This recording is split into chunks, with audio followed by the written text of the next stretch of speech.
নিয়োগ দুর্নীতির মামলায় জেলে রয়েছেন প্রাক্তন শিক্ষামন্ত্রী পার্থ চট্টোপাধ্যায়। এবার ইডির নজরে পার্থ চট্টোপাধ্যায়ের ঘনিষ্ঠ তৃণমূল কাউন্সিলর পার্থ সরকার। বুধবারই তাকে তলব করেছিল কেন্দ্রীয় এজেন্সি। ৪ মে তৃণমূল কাউন্সিলর পার্থ সরকারের বেহালার পর্ণশ্রীর বাড়িতে হানা দেয় সিবিআই। দীর্ঘক্ষণ ধরে চলে তল্লাশি। বুধবার ইডির তরফে সিজর কমপ্লেক্সে হাজিরা দিতে বলা হয় কাউন্সিলর পার্থ সরকারকে। ইডি সূত্রে দাবি, নিয়োগ দুর্নীতির টাকা পার্থ চট্টোপাধ্যায়ের ঘনিষ্ঠ এই পার্থ সরকারের কাছেও পৌঁছেছিল। পার্থ চট্টোপাধ্যায় এবং মানিক ভট্টাচার্যর মতো পার্থ সরকার ওরফে ভজাকেও টাকা দেন কুন্তল ঘোষ এবং তাপস মণ্ডল।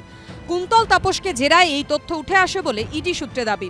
নিয়োগ দুর্নীতির টাকায় কি পার্থ সরকার একাই লাভবান হয়েছেন, নাকি সেই টাকা তার হাত ঘুরে পৌঁছে গেছে অন্য প্রভাবশালীদের কাছেও? জানতে একসময় পার্থ চট্টোপাধ্যায়ের ডান হাত বলে পরিচিত পার্থ সরকারের কাছ থেকে সম্পত্তির নথি, ব্যাংক ডিটেলস এবং আয়কর রিটার্ন সংক্রান্ত তথ্য চায় ইডি। যদিও এদিন ইডির কাছে হাজিরা দেননি এই তৃণমূল কাউন্সিলর। ইডি সূত্রে দাবি, হাজিরার জন্য ৫ দিন সময় চেয়েছেন তিনি। এর আগে ৩০ নভেম্বর একদা পার্থ চট্টোপাধ্যায়ের ঘনিষ্ঠ তৃণমূল কাউন্সিলর এবং কলকাতা পুরসভায় তৃণমূলের মুখ্য সচেতক বাপ্পাদিত্য দাশগুপ্তর বাড়িতে তল্লাশি চালিয়েছিল সিবিআই। তার ২০ দিনের মাথায় ১২৮ নম্বর ওয়ার্ডের তৃণমূল কাউন্সিলর পার্থ সরকার ওরফে ভজাকে তলব করল ইডি। পার্থ সরকার বা এই ছোটখাটো কাউন্সিলর, এটা তো স্মল ফ্লাই। এত বড় প্রাতিষ্ঠানিক দুর্নীতি পার্থ চট্টোপাধ্যায়ের পক্ষেই করা সম্ভব নয়। সেখানে পার্থ সরকার তো কিছুই নয়, মাছি মাত্র। তো এই দুর্নীতি প্রাতিষ্ঠানিক দুর্নীতি, এই দুর্নীতি তৃণমূলের সর্বোচ্চ নেতৃবৃন্দের অনুমোদনে এবং বদান্যতায় দুর্নীতি।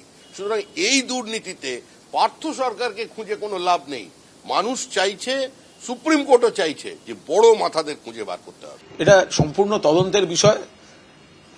কারা কি বিষয়ে ডেকেছেন ইত্যাদি এই বিষয়ে এখনই দলের কোনো মন্তব্যের অবকাশ আছে বলে মনে করি না। কোনো তদন্তের জন্য যদি ডেকে থাকেন তাহলে যাকে ডেকেছেন আমার মনে হয় বেটার তিনি বা তাঁর আইনজীবী গোটা বিষয়টা বলতে পারবেন।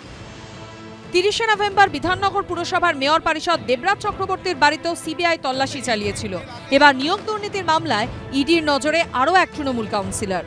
প্রকাশ সিনহা ও আবির দত্ত রিপোর্ট, এবিপি আনন্দ, কলকাতা।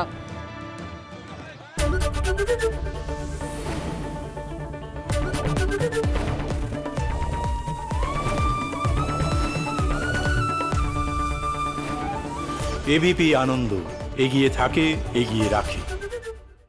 সত্য অন্তহীন, সত্যের খোঁজও তাই, সত্য সন্ধানে তাই আমরা অক্লান্ত, অকুতভয়। এবিপি আনন্দ নতুন ভাবনার প্রতীক, যা মনে মুক্ত, তথ্যে যুক্ত এবং যাবতীয় সীমানার বাঁধন থেকে মুক্ত।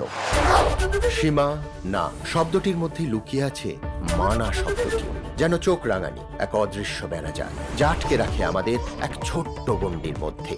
একমাত্র সঠিক খবরই গড়ে তুলবে এক মুক্ত সমাজ। সেই জগৎ গড়ার লক্ষ্যে কোনো সীমানার ঠুকুটি আমরা মানব না। এবিপি আনন্দ, এগিয়ে থাকে, এগিয়ে রাখে।